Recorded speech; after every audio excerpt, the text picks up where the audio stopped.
اللہ تعالیٰ ارشاد فرماتا ہے قُلْ لَا يَعْلَمُ مَنْ فِي السَّمَاوَاتِ وَالْأَرْضِ الْغَيْبَ إِلَّا اللَّهُ، اے میرے حبیب آپ فرما دیجئے خود غیب نہیں جانتے جو کوئی آسمان اور زمین میں ہے مگر اللہ۔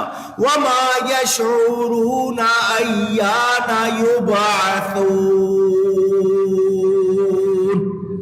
اور انہیں خبر نہیں کہ کب اٹھائے جائیں گے، وہ جانتے نہیں ہیں کہ کب انہیں اٹھایا جائے گا۔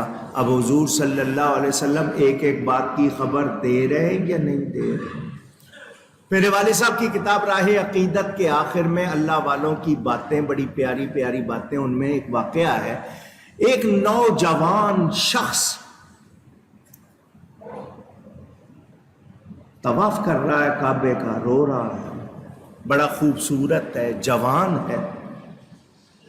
ایک بزرگ دیکھ رہے ہیں اس کو کہ یہ اللہ سے کتنا ڈرنے والا، اس کے اندر کتنی عاجزی، یہ نماز پڑھ رہا ہے تو رو رہا ہے، طواف کر رہا ہے تو رو رہا ہے۔ انہوں نے اس نوجوان کو دیکھا تو اس نوجوان نے ان کو بلایا، سنو کل اسی وقت میں یہاں طواف کرتے ہوئے مر جاؤں گا، میری وفات ہو جائے گی، یہ پیسے رکھو اور تم میرے کفن دفن کا انتظام کرنا۔ نوجوان لڑکا ہے، طواف کر رہا ہے اور پیسے دے کے کہہ رہا ہے کل تم نے میرے کفن دفن کا انتظام کرنا ہے۔ وہ بڑے حیران، یہ جوان شخص اتنی بات کہہ رہا ہے۔ اگلے دن وہ فرماتے میں آیا، میری نظر اس پر تھی، میں نے دیکھا اس نے طواف شروع کیا، ایک پھیرا، دو پھیرا، تین پھیرا، اچانک اس کو گرا اور اس کی وفات ہو گئی۔ میں حیران، اس نے جیسا کہا تھا ویسا ہی ہوا۔ خیر اس کی وہ سارا انتظام کیا۔ تدفین کرنے وقت جب میں نے اس کے قبر میں اس کو لٹایا تو ایک کنکر گرا، میں ہٹانے کے لیے اس کنکر کو نکالنے کے لیے جھکا تو اس کا کپڑا ہٹا تو میں نے دیکھا کہ وہ جاگ رہا۔ میں نے اسے پوچھا کہ تو زندہ ہے؟ اس نے کہا میں نہیں، اللہ کا ہر پیارا زندہ ہوتا ہے، اللہ سے پیار رکھنے والا ہر کوئی زندہ ہوتا ہے، کہ یہ قبر برابر کر دے، مٹی ڈال دے اور جا اپنا کام کر۔ تو یہ ایک نوجوان کی بات دیکھنے والے نے بیان کی، اور جب غلاموں کا یہ حال ہے ان کے بڑوں کا کیا حال ہوگا، اور پھر کائنات کے آقا میرے نبی کا کیا حال۔ تو جو لوگ اس اپنے اوپر قیاس کرتے ہیں ان لوگوں کو علم نہیں، یہ جانتے نہیں، اور انہیں خبر نہیں کب اٹھائے جائیں گے، کب جائیں گے، انہیں خبر نہیں، انہیں خبر۔ حضرت سیدنا خواجہ قطب الدین بختیار اوشی کاکی رضی اللہ تعالیٰ عنہ، حضرت بابا فرید گنج شکر کے پیر و مرشد، انہوں نے پہلے ہی بتا دیا میری وفات کے وقت تم میرے پاس نہیں ہوگے، دور ہوگے۔ اللہ والے جانتے ہیں اللہ کی عطا سے، مگر بات وہی کہ رب کی عطا کے بغیر خود سے کوئی جانتا نہیں۔ جسے رب بتا دے وہ رب کے بتانے سے جانتا ہے، اور ہم یہ اللہ کی عطا سے مانتے ہیں کہ جس کسی کو اللہ جتنا چاہے، جو چاہے، جب چاہے عطا فرمائے۔ رب کی عطا کا انکار ہمارا کام نہیں، ہم ایمان والے ہیں، اس کی عطا کا انکار کریں گے ہم مومن نہیں رہیں گے۔ بل ادارک علمہم فی الآخرہ، کیا ان کے علم کا سلسلہ آخرت کے جاننے تک پہنچ گیا؟ بل ہم فی شک منہا، کوئی نہیں وہ اس کی طرف سے شک میں ہے۔ بل ہم منہا عمون، بلکہ وہ اس سے اندھے ہیں۔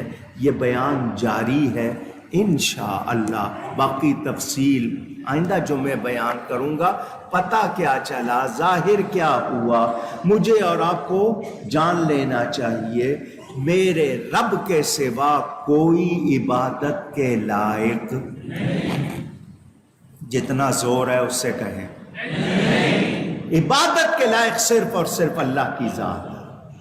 اللہ تعالی کا کوئی بھی کسی طرح شریک، اللہ کے سوا کوئی اور معبود عبادت کے لائق جو بنائیں گے کہیں گے جھوٹے، حقیقی معبود صرف اللہ، باقی کوئی اگر کہتا ہے جی فلاں فلاں فلاں سب جھوٹے ہیں، عبادت کے لائق صرف اللہ کی ذات اور اللہ کا کوئی شریک نہیں۔ یہ بات واضح ہو گئی۔ ہم یہ مانتے ہیں اللہ تعالی کا یہ حق ہے کہ اس کے سوا کسی اور کی عبادت نہ کی جائے، یہ اللہ کا حق ہے۔ جو اللہ کے سوا کسی اور کی عبادت کرے وہ ہرگز مسلمان نہیں، وہ مشرک ہے، سچی توبہ نہ کرے تو بخشش کی کوئی گنجائش نہیں۔ یہ بھی آپ نے سن لیا۔ اب اگلی بات جو یاد رکھنے والی ہے وہ یہ کہ اللہ تعالیٰ اپنے بندوں کو کمالات عطا فرماتا ہے، جس کو اللہ جو کمال عطا فرمائے اس کا عطا کیا ہوا ماننا غلط نہیں۔ ہمیں ایک دوسرے کی مدد کرنے کا حکم اللہ نے دیا، بندے بھی مدد کرتے ہیں، اور بندوں کا مدد کرنا بھی کس کی مدد ہے؟ اللہ ہی کی مدد ہے، بندے کے ذریعے ہوتی ہے۔ یہ بھی آپ نے سن لیا۔ علم غیب کے حوالے سے سن لیا، حقیقی طور پر خود سے جاننے والا اللہ، اللہ کی مخلوق میں جو کوئی جانتا ہے وہ اللہ کے بتانے سے جانتا ہے، اللہ کے۔ یہ ابھی تک اتنا، باقی اس کی تفصیل انشاءاللہ آئندہ۔ گفتگو میں مجھ سے کوئی غلطی ہوئی ہو اللہ تعالیٰ کی بارگاہ میں توبہ کرتا ہوں۔ وآخر دعوانا ان الحمد للہ رب العالمین۔ مہینہ ربیع الاول کا آیا اور وہ اپنی گنتی پوری کر رہا۔ اگلا جمعہ انشاءاللہ ماہ ربیع الغوث میں آئے گا، ربیع الاخر میں آئے گا، جس کو آپ ربیع الثانی بھی کہتے ہیں۔ وہ سیدنا غوث اعظم کا مہینہ مشہور ہے، غوث پاک کا 11ویں والے کا مہینہ۔ انشاءاللہ اگلا جمعہ اس میں آئے گا۔ اللہ تعالیٰ ہی کی عطا ہے وہ بھی غوث اعظم۔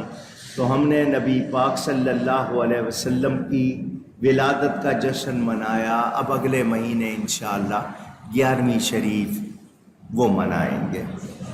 یکم ربیع الثانی میری والدہ ماجدہ کا یوم وصال، آپ کو یاد رہے تو اس دن ضرور فاتحہ خوانی کر لیجئے گا ان کے لیے۔ اللہ تعالیٰ ان کے درجات بلند فرمائے۔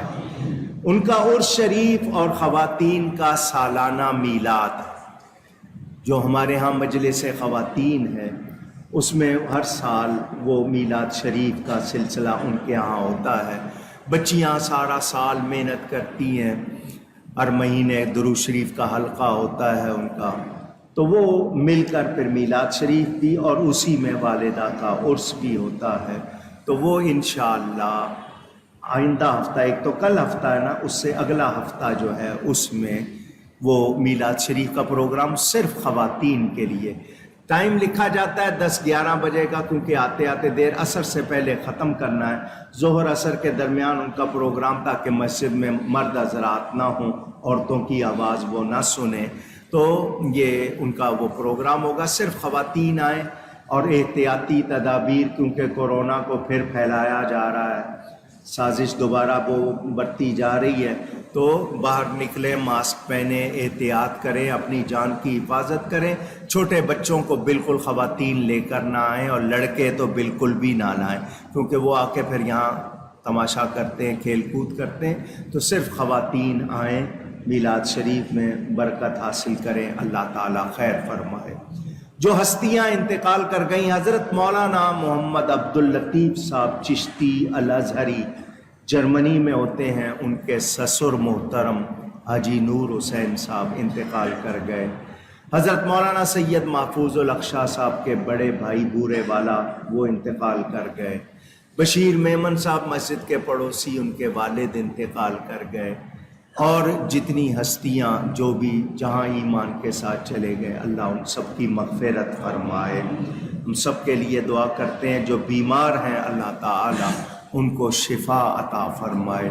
اور بھی خبریں آتی ہیں، آج کل تو بہت جلدی خبر آتی ہے، کیونکہ پہلے کو خط لکھتا تھا یا بتاتا تھا یا اخبار میں آتا تھا، اب فیس بک پہ فوراً جتنے بھی اہل ایمان گئے اللہ تعالیٰ سب کی مغفرت فرمائے۔ آپ سے ایک بات ضروری یہ کرنی ہے کہ کراچی شہر میں آلودگی ہے، پولوشن جس کو کہتے ہیں، سڑکیں ٹوٹی ہوئی ہیں، گٹروں کا پانی بہتا رہتا ہے، کچرا جمع ہوا ہے، اس کو لوگ کچراچی کہنے لگ گئے کہ کچرے کا شہر بن گیا۔ حکومت یہاں پر کچھ نہیں کرتی ہے۔ ایسے میں آپ سب کی کچھ ذمہ داری ہے۔ آپ نے اپنے آپ کو وباؤں سے، بیماریوں سے بچانے کے لیے کوشش کرنی ہے کہ آپ کچرا بڑھانے، گندگی بڑھانے کا سبب نہ بنیں، بلکہ اپنی مدد آپ کے تحت صفائی اور ستھرائی کی طرف جائے۔ کوشش کریں آپ کے گھر کے اندر بھی باہر بھی، آپ سڑک پہ اگر آپ نے دروازے پہ کچرا آپ نے رکھا ہے، سارے رکھیں گے، اس طرح پھر بیماریاں بھی بڑھتی ہیں اور گندگی بھی بڑھتی ہے۔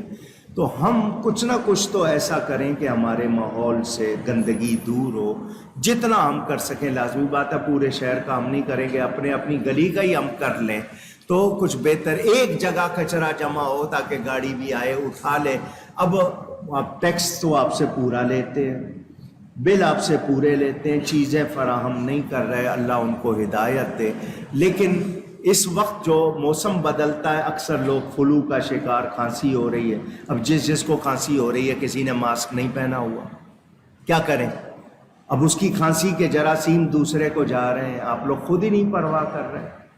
تو اگر ماسک پہن لیں آپ تو آپ کا کوئی جڑی بوٹیوں کا، جس جڑی بوٹی کا عرق کہیں آپ نکال کے پی لیں گے، لیکن ماسک نہیں لگا رہے۔ تو خاص طور پر جن کو نزلہ زکام کھانسی ہے وہ ماسک پہنیں، احتیاط کریں، جہاں تک ہو سکے صفائی ستھرائی کا خیال رکھیں، اپنے ماحول کو آلودہ نہ کریں۔ پچھلے جمعے بھی بات کی تھی، اس جمعے پھر بات کر رہا ہوں کہ دنیا میں اس وقت میرے پیارے نبی صلی اللہ علیہ وسلم مسلمانوں اور اسلام کے خلاف کافر لوگ لگے ہوئے ہیں۔ آزادی اظہار وہ اس بات کو کہتے ہیں، جو کہنا ہے کہو، ان کے خلاف کہے تو ان کو برداشت نہیں ہے۔ یہ نبی کے خلاف بولیں، جس کے خلاف بولیں تو اس کو آزادی اظہار کہیں، یہ آزادی اظہار نہیں۔ ان کے خلاف کوئی بولے تو پھر ان کو کیوں تکلیف ہوتی ہے؟ تو یہ ساری سازشیں ہیں دنیا میں، قادیانی ہے، یہودی ہے، غیر مسلم ہے، یہ سب مسلمانوں اور خاص طور پر پاکستان پر ان کی نظر کہ یہاں لوگوں میں نبی کی محبت کی بہت زیادہ ہے، ان کو چیک کرو، کسی طرح دیکھتے رہو، جب ذرا کم ہو تاکہ ان کو ختم کیا جائے، اس طرح کمزور کیا جائے۔ تو ہم لوگوں نے ان سازشوں کو سمجھنا ہے، پہچاننا ہے کون دوست ہے کون دشمن ہے۔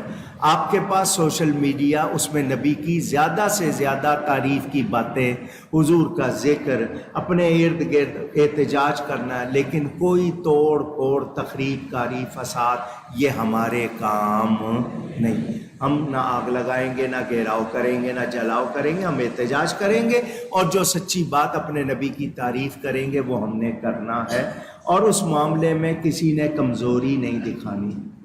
حکومت کو مجبور کرنا ہے کہ وہ ناموس رسالت کا ہر سطح پر تحفظ کرے، پہرا دے۔ اگر نہیں دیں گے تو پھر ان کو بھی کوئی رعایت مل سکتی نہیں۔ تو ہم سب نے اپنے طور پر کوشش کرنی ہے۔ اس کے علاوہ آپ کے جو ماحول میں جو سازشیں ہو رہی ہیں ان پہ بھی نظر رکھیں۔